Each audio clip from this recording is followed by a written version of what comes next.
2014 മുതൽ 2025 വരെയുള്ള ഇന്ത്യയുടെ വികസനത്തിൻ്റെ കാര്യം നിങ്ങൾക്ക് ഒറ്റ നോട്ടത്തിൽ മനസ്സിലാകണമെങ്കിൽ നിങ്ങൾ നേരെ ഒരു റെയിൽവേ സ്റ്റേഷനിൽ പോകും. അവിടെ കാണാം വന്നിരിക്കുന്ന മാറ്റങ്ങൾ. പണ്ട് ഒരു റെയിൽവേ സ്റ്റേഷനിൽ നമ്മൾ ചെന്നാൽ മൂക്ക് പൊത്തിയെ അവിടെ നടക്കാൻ പോലും പറ്റുള്ളതായിരുന്നു. ട്രാക്കിൽ ഇറങ്ങണ്ട, നമ്മൾ സ്റ്റേഷനിൽ ഇരിക്കാൻ പോലും ബുദ്ധിമുട്ടായിരുന്നു. ഇന്നിപ്പോൾ ട്രാക്കുകൾ വളരെ ശുദ്ധമാണ്.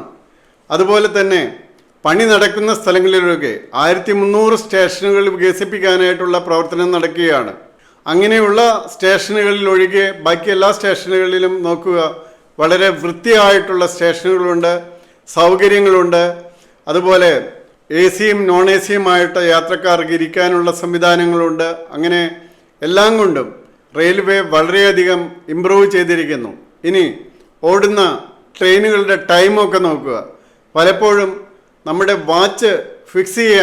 വാച്ചിലെ ടൈം ഫിക്സ് ചെയ്യാൻ പറ്റുന്ന വിധത്തിൽ കൃത്യമായി ഓടുന്ന ട്രെയിൻ പലപ്പോഴും എൻഡിൽ എത്തുമ്പോഴേക്കും അല്പം മുന്നോട്ട് എത്തുന്ന വന്ദേ ഭാരത് പോലെയുള്ള ട്രെയിനുകളുണ്ട്. അപ്പോൾ കഴിഞ്ഞ 11 വർഷത്തിൽ ഇന്ത്യക്കുണ്ടായിരിക്കുന്ന മാറ്റത്തിൻ്റെ ഒരു പ്രതിച്ഛായ ഏറ്റവും അധികം നമുക്ക് കാണാൻ പറ്റുന്നൊരു മേഖലയാണ് റെയിൽവേ. ഈ റെയിൽവേയിൽ നമ്മൾ 98% ബ്രോഡ് ഗേജ് നെറ്റ്വർക്കും ഇലക്ട്രിഫിക്കേഷൻ നടത്തിക്കഴിഞ്ഞു. ട്രാക്ക് ലൈൻ 31,000 പുതിയ ട്രാക്കുകളാണ് ഇപ്പോൾ ഇട്ടിരിക്കുന്നത്. 45,000 പഴയ ട്രാക്കുകൾ റീലേ ചെയ്തു കഴിഞ്ഞു, അത് റിന്യൂവ് ചെയ്തു കഴിഞ്ഞു. 98% ഞാൻ പറഞ്ഞു കഴിഞ്ഞു. അതിൻ്റെ ബ്രോഡ് ഗേജ് ട്രാക്കുകളെല്ലാം ഇലക്ട്രിഫൈ ചെയ്തു കഴിഞ്ഞു എന്ന്. അതുപോലെ high speed rail, first phase high speed rail corridor between Mumbai and Ahmedabad, അത് ജപ്പാനീസ് ടെക്നോളജിയാണ്, ഷിങ്കാഷൻ ടെക്നോളജി. അത് നടന്നുകൊണ്ടിരിക്കുകയാണ്. അധികം താമസമില്ലാതെ ബുള്ളറ്റ് ട്രെയിൻ അവിടെയും വരുന്നതാണ്. അതുപോലെ ഇന്ത്യയുടെ ആദ്യത്തെ നമോ ഭാരതും ഡൽഹി മീററ്റ് കോറിഡോർ അത് ഓപ്പറേഷണലായി കഴിഞ്ഞു.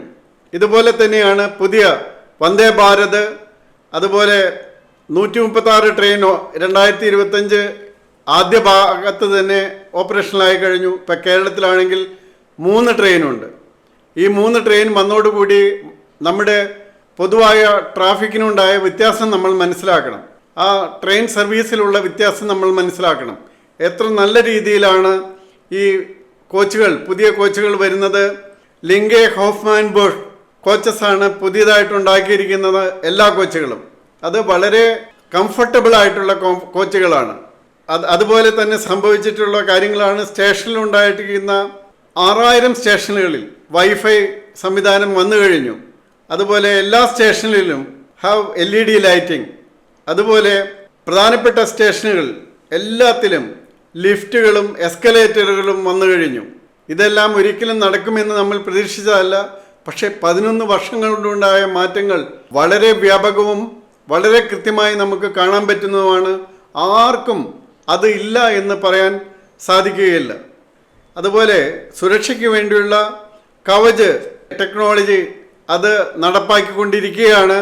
10,000 ലോക്കോമോട്ടീവ്സിനെ അത് അനുസരിച്ച് എക്യുപ്പൈ ചെയ്യാനായിട്ടാണ് ഇപ്പോൾ തയ്യാറെടുപ്പ് നടത്തിക്കൊണ്ടിരിക്കുന്നത്. ഇനി ഇതിൻ്റെ റവന്യൂ ഭാഗം നോക്കാം. ഇതിൻ്റെ റവന്യൂ ഭാഗം നോക്കിയാൽ 2014 1.3 ട്രില്യൺ രൂപയായിരുന്നു റെയിൽവേയുടെ വരുമാനം.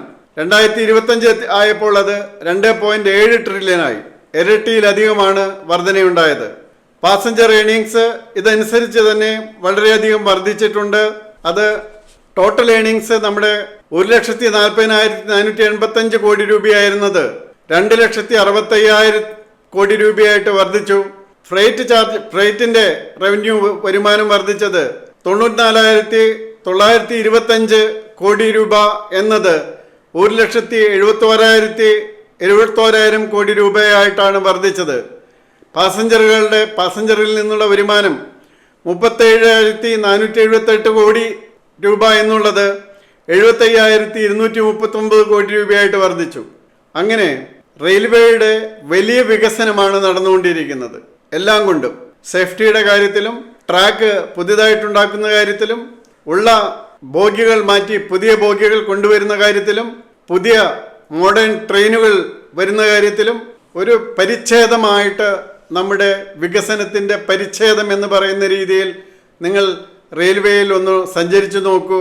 അപ്പോൾ കാണാം ഇന്ത്യക്ക് വന്നിരിക്കുന്ന മാറ്റങ്ങൾ. ഇന്ത്യയിൽ എല്ലായിടത്തും നിങ്ങൾ ഈ പുതിയ ട്രെയിനുകളിൽ ഒന്ന് കയറി നോക്കൂ. പലപ്പോഴും നിങ്ങൾ പിന്നീട് ഫ്ലൈറ്റ് വേണ്ട എന്ന് വയ്ക്കും. അതുപോലെ സൗകര്യപ്രദമാണ് പുതിയ ട്രെയിനുകൾ. അത് ഈ ഭാരതത്തിൻ്റെ വികസനത്തിൻ്റെ പരിച്ഛേദമാണ്. അത് തിരിച്ചറിയുന്നവർ ഉണ്ട്, തിരിച്ചറിയാത്തവർ കണ്ണുമടച്ചിരിക്കുകയാണെന്ന് തന്നെ പറയേണ്ടി വരും. തീർച്ചയായും വലിയ വിപ്ലവകരമായ മാറ്റങ്ങളാണ് റെയിൽവേയിൽ നടക്കുന്നത് വികസനത്തിൻ്റെ കാര്യത്തിൽ. നമ്മൾ മറ്റ് ഏതൊരു വികസിത രാജ്യത്തെക്കാളും നല്ല അടിസ്ഥാന സൗകര്യമുള്ള ഒരു രാജ്യമായി റെയിൽവേയുടെ കാര്യത്തിൽ ഒട്ടും വൈകാതെ തന്നെ മുന്നിലെത്തും എന്ന് പറയാൻ നമുക്ക് അഭിമാനമുണ്ട്.